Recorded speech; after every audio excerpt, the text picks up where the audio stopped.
Salut à tous, c'est Julien. Aujourd'hui on se retrouve dans une nouvelle vidéo et on va évoquer les nouveautés d'iOS 11.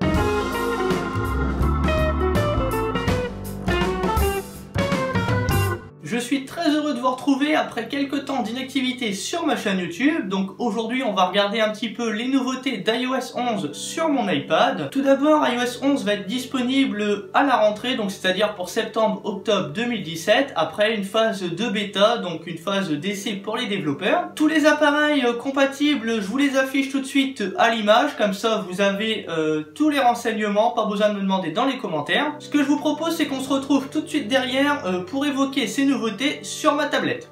On se retrouve donc juste à mon bureau pour regarder un petit peu les fonctionnalités, les nouveautés d'iOS 11.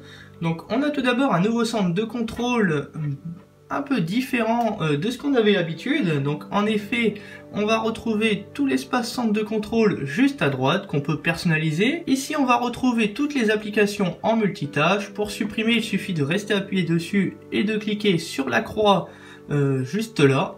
Donc pour moi je trouve que c'est beaucoup plus compliqué à supprimer que quand il y avait à slide.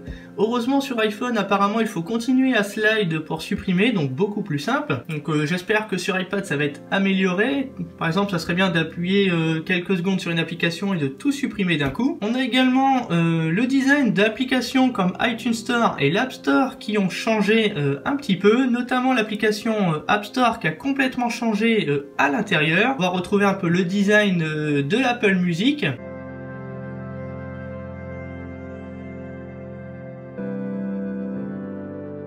Les applications natives qui étaient arrivées il y a quelques années comme Facebook, Twitter, Vimeo et Flickr qui permettaient de conserver les données d'application, de connexion ont été supprimées avec iOS 11. Donc soit c'est peut-être une volonté d'Apple ou alors ça reviendra peut-être à la suite des prochaines bêtas. Sur iPhone, on a un paramétrage pour les AirPods sans fil. Donc il y aura par exemple des touches pour revenir à une piste précédente, etc. avec le côté tactile des AirPods. Donc ça c'est uniquement sur iPhone. Avec iOS 11, il sera également possible d'envoyer de l'argent par message via Apple Pay. Donc genre on pourra donner quelque chose en cash, donc à réutiliser par exemple dans un commerce, ou alors si l'argent n'est pas utilisé, on pourra par exemple le mettre directement sur notre compte bancaire via un virement. Autre changement, Siri qui a été amélioré, donc plus ouvert à certaines applications. On aura également droit à la traduction de certains mots, de phrases directement. On a donc le petit logo qui a changé juste ici. Autre nouveauté avec iOS 11 dans Siri, c'est que l'on va pouvoir le paramétrer pour justement écrire à Siri et non plus lui parler. Autre nouveauté dans iOS 11, le plan a été amélioré aux États-Unis, donc qui permet d'avoir une cartographie de l'intérieur des centres commerciaux, des aéroports uniquement aux États-Unis pour le moment. CarPlay dans l'auto permet maintenant d'indiquer la vitesse à laquelle il faut rouler et permet aussi de mettre l'iPhone en ne pas déranger. Donc le signal GPS, Wi-Fi, etc. va détecter que vous êtes en route et va vous proposer de mettre votre iPhone en ne pas déranger. Donc c'est-à-dire que si vous allez recevoir un appel ou un SMS, un message sera envoyé automatiquement pour dire je conduis, je vous rappelle plus tard, je vous réponds plus tard. Autre nouveauté sur iOS 11, c'est le stockage qui est un peu plus clair, un peu à la façon de macOS, donc en affichant la place des applications, des photos, des documents, etc. Et iOS 11 propose également de vider un petit peu tous les éléments qui sont inutiles sur l'iPad, par exemple les applications que vous n'utilisez pas, les photos, les vidéos qui ne servent à rien, vider par exemple la corbeille de photos, etc., etc. Apple a annoncé que dans iOS 11, il y aurait un nouveau format pour prendre les photos, donc ça c'est vraiment un point positif. Apple va diminuer le place que prend une photo grâce justement à ce nouveau type de fichier photo, et cela va contribuer à avoir moins de place sur nos appareils sans altérer donc la qualité photo. Sur les iPhones plus récents, c'est-à-dire à partir de l'iPhone 6S, également aussi des iPads plus récents, il est possible de faire des live photos, et ces live photos peuvent être maintenant éditées pour en faire des gifs, faire des longues expositions, etc., etc. Il est également désormais possible de faire des enregistrements vidéo, donc il suffit de cliquer donc dans le centre de contrôle, et à partir de ce moment-là, on va commencer l'enregistrement vidéo. Par exemple, vous voulez enregistrer, je sais pas, une vidéo sur Instagram, etc. Vous pouvez utiliser cet enregistrement et vous pouvez par exemple même l'éditer. Donc je pense qu'ensuite après vous pouvez le partager donc sur les réseaux sociaux, donc ça c'est une fonctionnalité super top.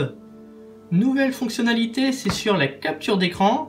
Donc il est possible maintenant d'éditer ces captures d'écran directement avant de les partager. On peut par exemple écrire quelque chose, on peut changer la couleur, effacer, etc., etc. Donc on peut également recadrer. Donc ça, c'est vraiment une fonctionnalité qui est plutôt pas mal de la part d'Apple. On a également un nouveau centre de notification, donc un petit peu perturbant au début, puisqu'en fait quand on descend, on a l'impression que l'on est sur la page de verrouillage du téléphone ou de la tablette. Par exemple, voilà, on a les notifications qu'on aurait peut-être ratées, et si on a des notifications qu'on n'aurait pas ratées, qu'on a vues mais qui sont un peu plus anciennes, il suffit de descendre, etc. Après, on peut toujours aller à gauche pour accéder aux actualités, etc., etc. Donc pour moi, je trouve que c'est perturbant. Et en plus, à l'arrière, comme je vous dis, on se croirait un petit peu sur l'écran de verrouillage. Donc très très perturbant. J'espère que ça va changer parce que moi, je m'y fais pas du tout. On a également une nouvelle application qui s'appelle Files. Donc c'est un petit peu l'application Finder sur Mac. Elle remplace l'application iCloud Drive qu'on pouvait installer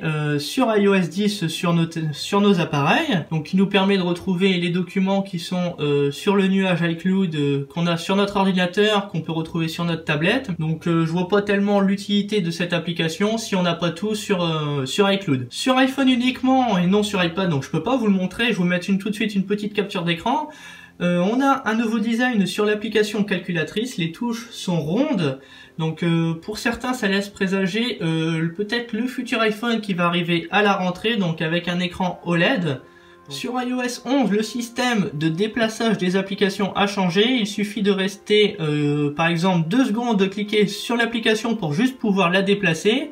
Et si on reste appuyé un petit peu plus longtemps, on va seulement pouvoir les supprimer. Donc perturbant au début, mais je pense qu'on s'y fait très rapidement. On peut par exemple déplacer les applications et en mettre dans ce nouveau dock qui se trouve sur iPad. Donc plutôt sympa à utiliser. Les noms des applications dans ce dock ne s'affichent plus. À droite, on a les 3 dernières applications que l'on a ouvertes sur la tablette. Par exemple, si j'ai ouvert, si je suis en train d'utiliser une application sur mon iPhone, par exemple l'application Mail, elle va pouvoir tout de suite se retrouver ici grâce à la continuité sur iOS et Mac. Nouveauté dans iOS 11, on peut désormais accéder au dock très facilement. Donc pour cela, il suffit de faire un petit glissement vers le bas et par exemple, on peut utiliser son application. Voilà, je peux par exemple l'ouvrir sur le côté un petit peu comme faisait déjà iOS 10. Et là, on peut la déplacer d'un côté à droite. Ça, c'est par exemple idéal si on fait un petit peu un traitement de texte.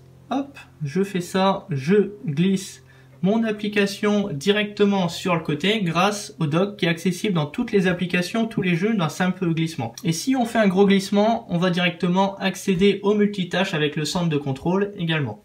Dans Notes, sur iPad et iPhone, il est désormais possible de scanner un document. Donc par exemple, vous pouvez cliquer donc sur plus et scanner le document en question. Il est également possible de faire des colonnes. Donc par exemple, vous cliquez, donc vous affichez votre clavier et vous cliquez sur les colonnes juste ici. Donc vous pouvez régler en fonction donc le nombre de colonnes. C'est un petit peu comme un tableur. Sur iPhone, on a les barres de réseau qui ne sont plus des petits points pour indiquer. On retrouve maintenant les barres comme on avait sur des anciens iOS, donc je sais pas pourquoi Apple a décidé de faire ça, peut-être également pour un prochain iPhone. Et on a aussi également un mode sombre qui est plutôt sympa. Alors il suffit d'aller donc dans accessibilité, adapter l'affichage et ensuite là vous avez juste à inverser les couleurs en version intelligente.